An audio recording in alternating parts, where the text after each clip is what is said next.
Entre 100 y 300 euros como mínimo ha sido el incremento del impuesto del IBI con que el Ayuntamiento de Almería ha sorprendido a sus ciudadanos esta semana. Nada menos que un 26% como mínimo. Una gran sorpresa, y nunca mejor dicho, lo de grande, con la que los almerienses han experimentado un sentimiento de histeria colectiva y un recuerdo hacia las familias de los que gobiernan en el Ayuntamiento de la capital. Una sorpresa que no ha sido tanta, ya que todos los almerienses esperaban que hubiera una subida de este impuesto, aunque no de estas dimensiones. Y esto, a pesar de que la actual alcaldesa María del Mar Vázquez, que cobra unos 88.500 euros como mínimo, el presidente de Andalucía, Juanma Moreno, cobra unos 87.500 euros mínimo, dijera en la campaña electoral de 2023 que no iban a subir los impuestos. Vamos, que ha hecho una verdadera canallada a los ciudadanos de Almería. Si nos fijamos en el programa electoral que presentó el Partido Popular de Almería Capital para las elecciones municipales de 2023, no habla de impuestos, no habla del IBI, no habla de una reducción de estos o un pequeño aumento de los mismos. Pequeño, ¿eh? No se lee ni una sola palabra sobre la economía y los bolsillos de los almerienses. Tras un escándalo como este, un sablazo fiscal en toda regla, y como no podía ser de otra manera, un político tiene excusa para todo. A finales de octubre de 2023, la ya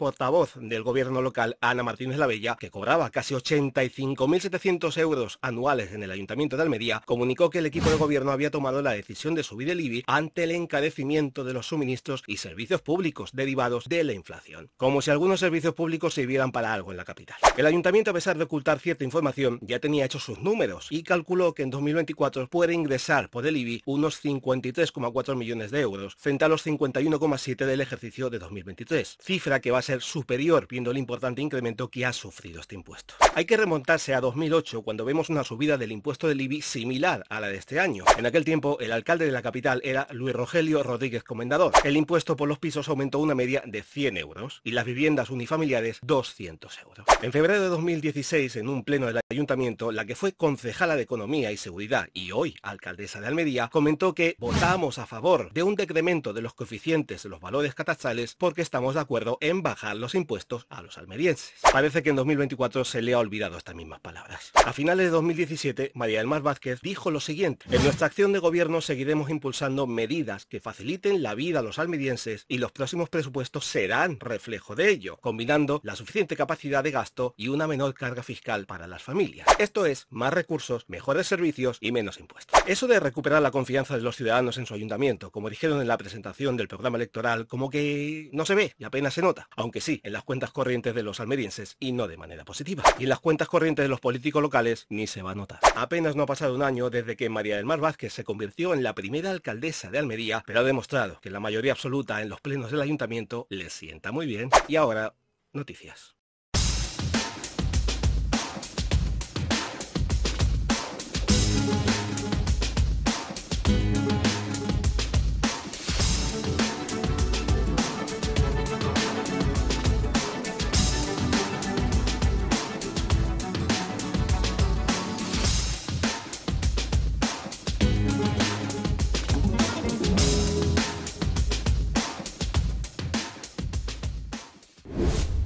Una vez más, Almería vuelve a destacar en materia de sanidad.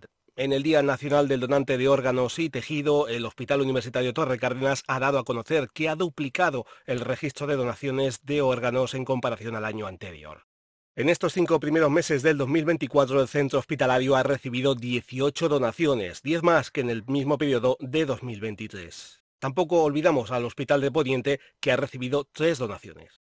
Todo un acontecimiento que hay que celebrar por la vida de los pacientes que recibirán estos órganos y por los profesionales sanitarios del hospital, ya que este se convierte en uno de los hospitales públicos andaluces que más donaciones ha realizado. Solo se encuentra por detrás del Hospital Virgen de Rocío, Reina Sofía y el Regional de Málaga, donde se han realizado 24 trasplantes en cada uno de ellos, y por delante del Hospital Virgen de la Victoria con 16 o el Virgen de las Nieves con 14, entre otros. Y como reconocimiento a esta buena noticia tanto para el hospital como para Almería en general, el Hospital Torre Cárdenas ha homenajeado este miércoles, en este Día Nacional del Donante de Órganos y Tejido, a todos ellos y sus familiares que gracias a su generosidad salvan muchas vidas. Hay que destacar que en 2023 se realizaron en total 28 donaciones de órganos y 24 de tejidos. El Hospital Universitario Torre Cárdenas recibió 25 donantes de órganos y 17 de tejidos, y en el Hospital de Poniente se realizaron un total de 3 donaciones de órganos y 7 de tejidos. Cada donación es un acto de generosidad y esperanza que transforma vidas y fortalece la comunidad, demostrando que la solidaridad es un pilar fundamental en la sanidad. ¿Qué opinas sobre la importancia de la donación de órganos y cómo crees que podemos fomentar esta práctica solidaria en nuestra sociedad almeriense? Deja tu opinión en comentarios. Triste noticia no solo para el centro de Almería, sino para todo el comercio de la ciudad en general. La cuarta parte de los locales del Paseo de Almería están cerrados y no hay propuesta alguna para abrir sus puertas. Esta es la cruda realidad de las tiendas en el centro de la ciudad que ven como desde 2010, con el cierre de uno de los locales de McDonald's, el movimiento de entrada de clientes y de dinero ha llevado y lleva una tendencia a la baja sin que haya una solución a corto y medio plazo. Hasta la fecha, tres han sido los factores principales de la pérdida de negocios en el centro: el impacto del comercio en línea, la apertura del centro comercial Torre Cárdenas y el centro comercial Mediterráneo y, por último, la pandemia de COVID-19 que obligó a cerrar tiendas, provocando grandes pérdidas en muchas de ellas para no abrir más. Pero lo que más rechazo provoca a la hora de abrir un comercio en el centro es el precio del alquiler de los locales. Este oscila entre los 8.500 y 10.000 euros, una cifra imposible de asumir por parte de muchos de los empresarios locales o emprendedores. Aunque con el tiempo se han ido incorporando nuevas firmas al Paseo de Almería, esto no ha provocado un equilibrio de recuperación comercial en la zona.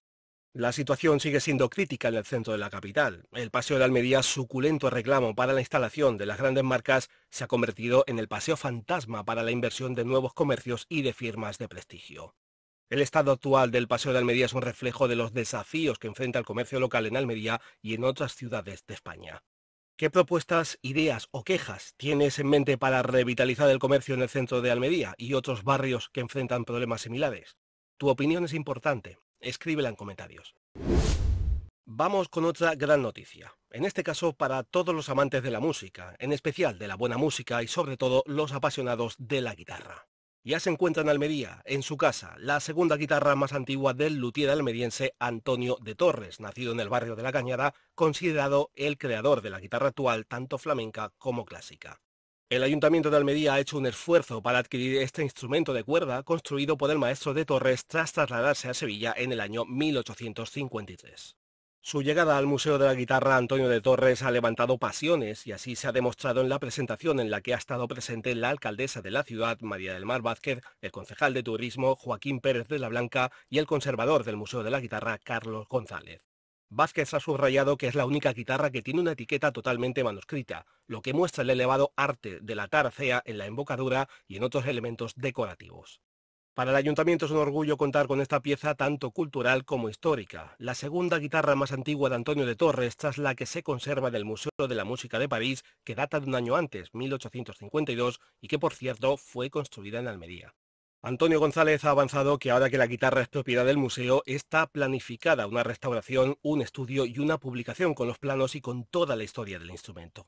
Así que ya podéis apuntar otra cita obligatoria en vuestras agendas, tanto para este fin de semana o los siguientes como para el verano: la visita al Museo de la Guitarra Antonio de Torres, donde vais a poder contemplar no solo la vida, la historia y el trabajo del gran maestro almeriense, sino también esta guitarra tan especial para la región y para el nombre de Almería. ¿Qué emociones os despierta saber que una pieza tan significativa de la historia de la guitarra está ahora, por fin, en el Museo de la Guitarra Antonio de Torres en Almería? Dejad vuestras impresiones en los comentarios. Esta semana los estómagos de muchos almerienses han empezado a rugir porque ha comenzado la Ruta de Tapas por Almería 2024. Nada menos que 32 comercios hosteleros de la ciudad de Almería y 5 de la provincia, situados en Olula del Río, El Ejido, Aguadulce, Mojácar y Huércal de Almería, se ponen manos a los fogones desde el jueves 6 de junio y hasta el 23 de este mes. Todo ello organizado por la Asociación Provincial de Empresarios de Hostelería. Durante estas 2 semanas en la ruta declarada de interés turístico de Andalucía vais a poder disfrutar de una gran colección de tapas cocinadas y realizadas con la mayor profesionalidad para que salgáis de estos bares con ganas de repetir. Y como en todas las rutas vas a llevar contigo una cartilla que deberás rellenar con sellos de 5 establecimientos que participen en esta ruta. ¿Qué ocurrirá cuando hagas esto? Lo primero es que vas a poder disfrutar de una consumición gratuita y además vas a participar en el sorteo de regalos. Una cosa hay que tener clara, que nos conocemos. Las tapas gourmet con suplemento de precio no entran dentro de las consumiciones gratuitas, ya estáis avisados. Así que ya sabéis, amantes de las tapas, ya tenéis una excusa más para pasar una buena tarde ahora que hace calor y gusta tomarse algo fresquito. Tenéis por delante 17 días para disfrutar de lo mejor de la tierra en la Ruta de Tapas por Almería 2024. ¿Ya has estado en alguna de estas rutas? ¿Qué tal lo pasaste? ¿Qué te gustó más de lo que probaste? Cuéntalo, danos envidia y comparte tu experiencia en comentarios. Huércal de Almería ha decidido convertirse en una ciudad amiga de la infancia. Así lo ha decidido la votación realizada en el último pleno del ayuntamiento para iniciar la solicitud a UNICEF de los trámites para la obtención de dicho título. Con este galardón, Huércal de Almería podría continuar con más ánimo desarrollando sus objetivos en favor de los jóvenes, apoyar y colaborar para el desarrollo, la mejora continua y la innovación de las políticas de infancia y adolescencia en la localidad, como así lo está demostrando al llevar a cabo actividades con los integrantes del Consejo Local de Infancia y Adolescencia. El programa Ciudades Amigas de la Infancia se centra en crear políticas públicas eficaces basadas en la Convención sobre los Derechos del Niño, la promoción de la participación infantil y adolescente y fomentar alianzas entre todos los actores relacionados con la infancia a nivel municipal. Las políticas municipales deben basarse en los 4 principios fundamentales de la Convención sobre los Derechos del Niño: la no discriminación, el interés superior del niño, el derecho a la vida, la supervivencia y al máximo desarrollo, garantizando las condiciones óptimas para su desarrollo físico, psicológico y social, y el derecho a la participación. Huércal de Almería está dando un paso importante hacia la construcción de un entorno más inclusivo y enriquecedor para sus niños y adolescentes, demostrando así su compromiso con el bienestar y desarrollo integral de las nuevas generaciones. ¿Qué actividades o iniciativas crees que deberían implementarse en Huércal de Almería para mejorar aún más la vida de los niños y adolescentes en la comunidad? Escribe tu opinión en comentarios. Hasta aquí algunas de las noticias de esta semana. Si os ha gustado este episodio, dadle like al pulgar, suscribiros al canal y así ayudáis a que crezca esta comunidad. Si le dais a la campanita, recibiréis notificación cuando suba un nuevo vídeo.